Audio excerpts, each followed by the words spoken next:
একদম ফেরত চা, বুঝছেন? আমি এটাকে ফ্রেশ মানছি না, আপনি এটাকে প্রত্যাহার করেন, এটা বিক্রি করা যাবে। প্যাকেট করার সময় আপনারা পেছন থেকে হাড্ডি বেশি, চর্বি বেশি দিয়ে দেন। রোজায় যদি 2 টাকাও কম নিতে পারেন তাও ভালো কথা। সব সোয়াবের কালাম। এটা কি ভালো আছে না পচে গেছে? না, ভালো আছে। আমি কিন্তু রক্ত দিয়ে দেখি, এত কিন্তু রক্ত লাগাই না আমরা। রক্ত পচে গেলে যেরকম গন্ধ আসে না, এরকম গন্ধ নেই, স্যার। পাচ্ছি, প্লাস এটা কালো হয়ে গেছে।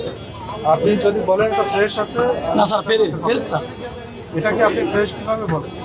স্যার দেখেন, আমরা কিভাবে ফ্রেশ বলা যায়? স্যার আপনি ভিজে না স্যার, দেখেন এই যে কাছে দেখেন একদম তরতাজা আছে। এটা কালো হয়ে গেছে তো, এটা এই সন্ধ্যা আগে এই যে অনেক বছর আগে আমরা রক্ত দিই না, পানি দিয়ে আছে। দেখেন একদম ফেরত চা, বুঝছেন? আমি এটাকে ফ্রেশ মানছি না, আপনি এটাকে প্রত্যাহার করেন, এটা বিক্রি করা যাবে।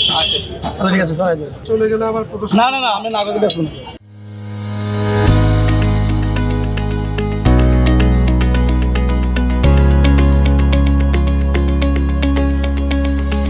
মেশিনটা পেছনে রেখেছেন। হ্যাঁ, মেশিনটা এখানে নিয়ে এসো। স্যার এইখানেই থাকে, মূলত এখানেই থাকে বেশি। জি স্যার, জি। যে পাত্রে ওজন দেন, ওই পাত্রটা দেন তো। যে না, পাথর নাই তো স্যার।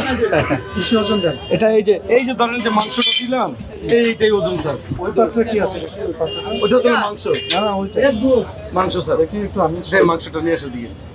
সবটি নিয়ে আসো, সবটি নিয়ে আসো, পুরোটা। আরে পুরো মাংস থেকে ইয়েটা নিয়ে আসো। এটা কি কাউকে বিক্রি করা না না না স্যার, না স্যার। প্লেন পাই এরকম যে ওজন প্যাকেট করার সময় আপনারা পেছন থেকে হাড্ডি বেশি, চর্বি বেশি দিয়ে দেন, বা তুলনামূলক চর্বি বেশি দিয়ে দেন, হাড্ডি দিয়ে দেন, এটা করা যাবে না। জি স্যার, আমরা দিতাম এখন সব সামনে পদ্ধতি স্যার। কেটে দিবেন যে এই হচ্ছে আপনার মাংস, আমি কেটে দিচ্ছি। আর সকাল 6টায় যেটা জবাই করেছেন, এখন দুপুর 2টা বেশি বাজে, আর আল্লাহর রহমতে ঘন্টা দুইটার ভিতরে শেষ হয়ে যাবে যে কিছু। এটা জি স্যার। তখন ভালো থাকবে কিনা? অবশ্যই স্যার, রাত্রে 12টা পর্যন্ত আল্লাহর রহমতে ভালো থাকে। তালিকা রেগুলার থাকে। জি স্যার, প্রতিদিন লেখা থাকে। থাকে? হ্যাঁ, প্রতিদিন লেখা থাকে। আমরা আরো কমও বিক্রি করি, অনেক সময় দেখা যায় কি, আর দেখা যায় কি 780 টাকাও বিক্রি করে ফেলাই। এই অবস্থা যে কাস্টমার না দেখলে স্যার। একটু কম হলে মানুষের জন্য স্যার গরুর দাম স্যার, প্রতিটা গরুতে স্যার এখন দাম বেড়ে গেছে। এইগুলো 104 কেজি থাকবে, 90,000 টাকা কেজি। 90,000 টাকা 104 কেজি। 104 কেজি, আপনার সিলে কিলো সব আছে আমার। ওটা পরে তাতে কেজি অনেক পরে স্যার, 800 টাকার উপরে মতো।